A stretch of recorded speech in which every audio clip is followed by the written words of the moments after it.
Hello നമസ്കാരം, എല്ലാവർക്കും പുളിയുമ്പളവും ഫാമിലിയിലേക്ക് ഒരിക്കൽ കൂടി സ്വാഗതം. ഞാൻ നിങ്ങളുടെ സ്വന്തം ആതിര. അപ്പോൾ ഇന്ന് ഉച്ചയൂണിൻ്റെ സ്പെഷ്യൽ എന്ന് വെച്ചാൽ ചിക്കൻ ഫ്രൈ ആണ്. അപ്പോൾ ചിക്കൻ ഫ്രൈ എങ്ങനെ റെഡിയാക്കാമെന്ന് നോക്കാം പെട്ടെന്ന്. അപ്പോൾ ആദ്യം തന്നെ പാൻ എടുക്കുക, അതിലേക്ക് വെളിച്ചെണ്ണ ഒഴിക്കുക, അതിലേക്ക് കുറച്ച് കറിവേപ്പില ഇട്ട് കൊടുക്കുക. അതൊരു ഫ്ലേവറിന് വേണ്ടിയാണ്. ഇനി ഞാൻ പുരിങ്ങിയ ചിക്കനാണ് ചിക്കൻ ഫ്രൈ ആക്കാനായിട്ട് എടുക്കുന്നത്. അപ്പോൾ പുരിങ്ങാനായിട്ട് നമ്മൾ കുറച്ച് ചിക്കൻ എടുത്തതിന് ശേഷം അതിലേക്ക് മുളക് പൊടി, മല്ലിപ്പൊടി, മഞ്ഞൾപ്പൊടി, കുരുമുളക് പൊടി, ഉലുവപ്പൊടി, ഗരം മസാല, ചിക്കൻ മസാല, പിന്നെ ആവശ്യത്തിന് ഉപ്പ്, വെളിച്ചെണ്ണ കുറച്ച് ഒഴിച്ച് കൊടുത്തതിന് ശേഷം നന്നായിട്ട് മിക്സ് ചെയ്തെടുക്കുക. അപ്പോൾ ഇതിലേക്ക് ഇഞ്ചിയും വെളുത്തുള്ളിയും ചതച്ചിട്ട് കൊടുക്കുക. അപ്പോൾ മിക്സ് ചെയ്തെടുത്തതിന് ശേഷം അത് ആവിയിൽ വെന്തതിന് ശേഷം ഇതുപോലെ എടുത്ത് പൊരിച്ചെടുക്കുക. അപ്പോൾ പെട്ടെന്ന് നമുക്ക് പൊരിഞ്ഞ് കിട്ടും. ഉള്ളെല്ലാം നന്നായിട്ട് വെന്ത് കിട്ടും. വേവാതെ ഇറച്ചിയുടെ പച്ചച്ചോവ കാണത്തില്ല.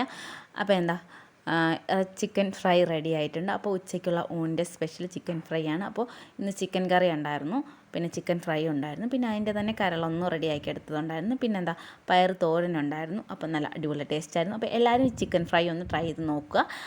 അപ്പോൾ ഈ വീഡിയോ ഇഷ്ടപ്പെട്ടെങ്കിൽ ലൈക്ക് ചെയ്യുക, ഷെയർ ചെയ്യുക, സബ്സ്ക്രൈബ് ചെയ്യുക. പുതിയൊരു വീഡിയോ വീണ്ടും കാണുമ്പോൾ ടാറ്റ ബൈ ബൈ.